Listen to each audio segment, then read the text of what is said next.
झारखंड राज्य के कोयलांचल की धरती में कोयला चोरी एक कुटीर उद्योग का रूप ले लिया है, जिस वजह से जिले में आए दिन खूनी संघर्ष देखने को मिल रहा है।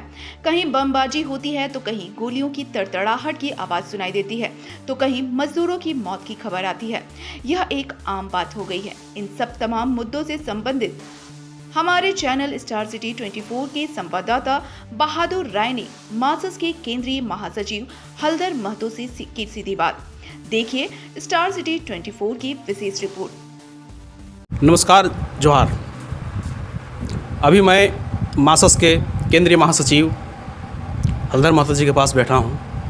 हम आज जानने के लिए आए हैं झारखंड में के ज्वलंत मुद्दों के बारे में। दादा, सबसे पहले हमारे चैनल पर आपका स्वागत है। आपका चैनल को भी काफ़ी स्वागत, धन्यवाद, जोहार। आपके माध्यम से आपका दर्शक को भी जोहार। क्या कुछ कहिएगा दादा? आज देख रहे हैं ज्वलंत मुद्दा अभी बहुत सारे हमारे झारखंड में दिखाई दे रहे हैं। आप ज्वलंत मुद्दा तो बहुत है। बेसिकली एक मुद्दा पर बात करें ना, सारा मुद्दा पर बात करें, ये भी आप बात करें। ज्वलंत मुद्दा बहुत है। मैं अभी वर्तमान में गरीब को लेकर, अभी वर्तमान में कोयलांचल में चल रहे हैं कोयले को लेकर मैं बात करने के लिए आया हूँ आपसे। तो पहला तो गरीबी के सवाल पर किसान भुखमरी के कागर में है। आज भी हमारा झारखंड में कृषि 60% लोग आज भी कृषि पर निर्भर है। अब पूरे सूखा पड़ गया है। झारखंड में सारा मटेरियल रहने के बावजूद भी झारखंड के लोग को रोज़गार का गारंटी सरकार, कोई भी सरकार नहीं दिया। नतीजा पलायन लोग करते हैं और रोज़गार सबसे बड़ा ज्वलंत मुद्दा है झारखंड में। और सेकेंडली है कि कोयला अंचल में आप जो देख रहे हैं कि कोयला का लूट, कोयला अंचल में, दूसरे अंचल में बोकारो चल जाइएगा तो लोहा का लूट देखिएगा। आपका कोडरमा चल जाइएगा तो चल जाएगा अरब का माने लूट हो रहा है। उसको ढिबरा भी बोला जाता है, उसका लूट हो रहा है।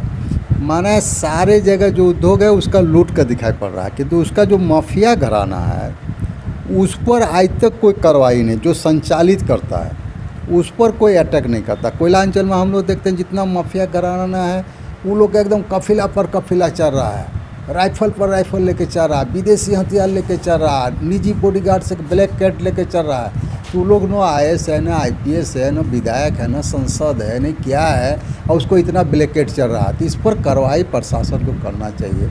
और कोयला में जैसे CICF है, DGMS है, CBI है, सबको इसको गठबंधन करके जन सहयोग करके इस पर कार्रवाई करना चाहिए, जो नहीं हो रहा है। केंद्र का, राज्य सरकार, दोनों सरकार ये जिम्मेवारी है। और जनता इसमें मारे जा रहे हैं। गरीब जनता, असंगठित मजदूर को अंदर में घुसा दिया जाता है। वो मर जा रहा है तो उसको डोजरिंग कर दिया जा रहा है। वो मूल रूप से झारखंड का आदिवासी और मूलवासी है। अभी हम देख रहे हैं टुंडी और गिरिडीह से गाड़ी से भर के मजदूर लाया जा रहा है। नहीं, उसको खदान में घुसाया जा रहा है, उसको मजदूरी किया जा रहा है। मुझे असंगठित मजदूर, हम लोग लाल झंडा का है तो हम लोग उसको असंगठित मजदूर बोलते हैं। उसको मजदूरी के नाम में घुसाया जा रहा है। उसका तस्कर दूसरा आदमी कर रहा है, उसको हाजिरी दे रहा है, इतना करना इतना, वो सोच हम रोजगार कर रहे हैं, हाजिरी मेरा, फिर शाम को उसको घर भी भेज देता है। इतना प्लानिंग में चल रहा है, आराम से चल रहा है। अब मर जा रहा है तो उसका कोई आता पता नहीं हो रहा। इतनी बड़ी घटना हो रहा है और सरकारी संपत्ति का लूट हो रहा है। एक तरफ BCCL कंपनी को बंद करता है, फिर आप देखिए कि निजी कंपनी को देता है, या आपका माना अवैध माइनिंग चालू हो रहा है। निजी कंपनी में देख रहे हैं तो उसमें देख रहे हैं कि रिटायर GM जो होता है उसका डायरेक्टर बन के आ जाता है या GM बन के आ जाता है, और अवैध माइनिंग शुरू हो जाता है। आउटसोर्सिंग कंपनी से ट्रांसपोर्टिंग में कोयला चोरी, डंपर में बड़ा कोयला चोरी हो रहा है, खुलेआम लूट हो रहा है। अभी देखा जा रहा है जगह जगह पर कोयला डिपो अवैध तरीके से चलाया जा रहा है और रात के अंधेरे में गाड़ी लोड करके राज्य से बाहर भेजा जा रहा है। हम तो बोला रात के नहीं, दिन के उजाला में हो रहा है। रात, अच्छा, दिन के भी उजाले में भी हो रहे हैं। दिन के उजाले में हो रहा है और खुलेआम हो रहा है। हमको देख रहे हैं कि अखबार में DC साहब के नेतृत्व में टास्क फोर्स बनता है, बड़ा अखबार में छपता भी है कि कार्रवाई होगा, ये होगा, योजना बनेगा। आज सुबह ही देखते हैं कि पूरा चारों दिशा में काम शुरू हो गया, पूरा खुलेआम चल रहा है।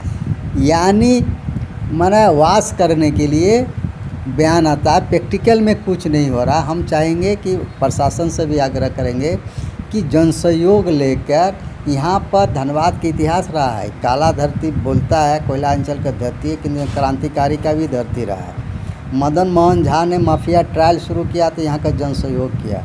व्यास जी के समय में भी यहाँ पर ये हुआ, सुधीर कुमार के समय में भी मजदूर को माफिया के खिलाफ एक्शन हुआ तो मजदूर असंगठित मजदूर उनके साथ में आया। आज भी अगर ये जन सहयोग ले, अच्छे लोग को जमात में ले जो इस सब धंधा से लिप्त नहीं है, तो जन सहयोग से ही ये चीज़ ख़त्म हो सकता है। और हम अपील करेंगे आपके चैनल के माध्यम से कि जो भी नया एसपी है, अभी 2-3 को नया एसपी भी आया है, IAS अफसर भी आए हैं, अच्छे लोग हैं, पढ़ लिख के आते हैं, कॉम्पिटिशन फेस करके आते हैं, उनका लाइफ और ज़्यादा है देश के, इसलिए उनसे भी आग्रह है कि जन सहयोग लेकर इस क्राइम को रोका जाए, क्योंकि अब ये क्राइम खूनी क्रांति में जा रहा है। आपस में गैंगवार हो रहा है, रंगदारी का तो गैंगवार हो ही रहा, अब कोयला का गैंगवारी हो रहा है, लोहा का गैंगवारी है, लोग का हत्या होने शुरू हो गया, तो ये गैंगवार शुरू हो गया, तो ये भी कोयलांचल बहुत अच्छा नहीं जा रहा है, संकेत अच्छा नहीं दे रहा है। इसलिए जन सहयोग करके इस सब में रोक लगना ही चाहिए। आज CBI इनकम टैक्स से भी अपील करेंगे, चूँकि केंद्र के आधारित सरकार है, यहाँ के CMD और आपका DGMS और जितने GM हैं उन पर अगर कार्रवाई करें तो एक दिन में यहाँ पर कलोरी में अवैध माइनिंग फाइनिंग बंद हो जाएगा, रुक जाएगा, कोयला चोरी रुक जाएगा। क्योंकि CISF और कोयलोरी का मालिक तो ये कोयलोरी के लोग, ये लोग अगर 4 अगर टाटा में कहीं नहीं चोरी हो रहा, बगल में टाटा कोयलोरी, वो भी कोयला का कहीं नहीं चोरी हो रहा है। इसलिए ये से अपील करते हैं कि ये CBI को भी सक्रिय भूमिका, यहाँ के SP को अभी राष्ट्रपति ने पुरस्कार दिया है। हम चाहेंगे कि CBI के SP साहब से भी अपील करेंगे कि इन लोग पर एक दिन खाली छापामारी करें ना, कार्रवाई करें ना, CMD को एक दिन 4 घंटा बैठा लेना और DGMS के डायरेक्टर को बैठा लेना और CISF के जो चीफ है उनको बैठा ले, एक बार खाली डिस्कशन कर ले, कार्रवाई शुरू हो जाएगा, तो सब बंद हो जाएगा, एक दिन में ख़त्म हो जाएगा। तो हमारा अपील है जन सहयोग लीजिए, जन सहयोग में हम लोग है, जन सहयोग करने के लिए लोग तैयार है, बहुत लोग तैयार है। ऐसा नहीं है कि सारे चोरे हैं, सब चोर नहीं है, इसमें भी ईमानदार लोग हैं। जो ईमानदार लोग हैं आपका सहयोग करेंगे। एक आखिरी सवाल दादा, अगला साल भी बारिश नहीं के बराबर हुआ, किसान लोगों का खेती नहीं के बराबर हुआ है, इस साल भी खेती का वही दशा है, क्या कहिएगा किसानों को? किस तरह किसान के लिए तो सूखा क्षेत्र घोषित करके तुरंत राहत का कार्य होना चाहिए। उनका जो खेती पर डिपेंड है उसको पूरा साल का मेरा जो आर्थिक क्षति हुआ उसको पूर्ति करने के लिए सरकार से योजना बनाना चाहिए। दुखद बात है कि जो बजट बनता है केंद्र का, राज्य का, वो किसान पर बजट नहीं बनता है। और आज किसान का जो दुर्दशा पूरे देश में और पूरे राज्य में बहुत बुरा स्थिति है, किसान मारे जा रहे हैं। इसलिए इस पर बजट होना चाहिए, शिक्षा पर बजट होना चाहिए, और शिक्षा, किसान और स्वास्थ्य इस पर स्पेशल होना चाहिए। इस पर नहीं करके दूसरा पे बजट कर रहा है। इसलिए हम चाहेंगे कि अभी सूखा का जो किसान का भुखमरी के कागर में चला जाएगा, पलायन तो झारखंड से करता ही है और पलायन करेगा, तो इसलिए पलायन नहीं करे तो उसको राहत, सूखा क्षेत्र घोषित करके बात राहत क्षेत्र घोषित करे और अविलंब इसको लागू कर दे। ये नहीं कि चुनाव आएगा तब राहत करेंगे। एक आखिरी सवाल है दादा, झारखंड अकेले 40% मिनरल्स देता है, लेकिन फिर भी यहाँ के लोग पलायन करते हैं प्रदेश जाने के लिए, क्या कहिएगा ऐसे? ये बहुत बड़ा मुद्दा है, छोटा नहीं यार, एक लाइन का जवाब भी नहीं है। क्योंकि 40% मटेरियल रहने के बावजूद भी उसका मालिक झारखंडी नहीं है, न होगा। अंग्रेज ने एक कानून बनाया था, दिल्ली से वो संपत्ति लूट के इंग्लैंड ले जाने के लिए, ब्रिटेन ले जाने के लिए एक कानून बनाया था। वो कानून आज भी है कि हमारे क्षेत्र का संपत्ति का मालिक दिल्ली है, और दिल्ली वाला आज भी बोलता है कि हम आपको दिए, बेटा हम नहीं देंगे तो भूखे मर जाएगा। हमारा संपत्ति का मालिक दिल्ली हो रहा है, जिसमें संशोधन होना चाहिए। हमारा जैसा MP अगर होगा कभी, अगर हो तो हम सबसे पहले डिमांड यही करेंगे, राज्य का संपत्ति का मालिक राज्य के होगा। आप अपना सेना और विदेश मंत्रालय चलाने के लिए आपको हम टैक्स देंगे, रॉयल्टी देंगे, और सिर्फ विदेश और सेना चलाने के लिए सुरक्षा। मैंने साफ कहना है, केंद्र सरकार को साफ कहना है कि केंद्र सरकार दे रही है राज्य सरकार को। गलत है, यही तो अंग्रेज ने किया था ना लूटने के लिए कानून। और ये राज्य सरकार, कोई राज्य सरकार का हिम्मत ही नहीं है ये बात करेगा। हम बता रहे हैं कि देश में ये संशोधन होना चाहिए कि राज्य का संपत्ति का मालिक राज्य होगा, और राज्य केंद्र को सिर्फ विदेश मंत्रालय संभालने के लिए और सेना रक्षा संभालने के लिए उनको टैक्स देगा, उसका खर्चा जो होगा उसको देगा, बाकी सब राज्य अपना खर्चा करेगा।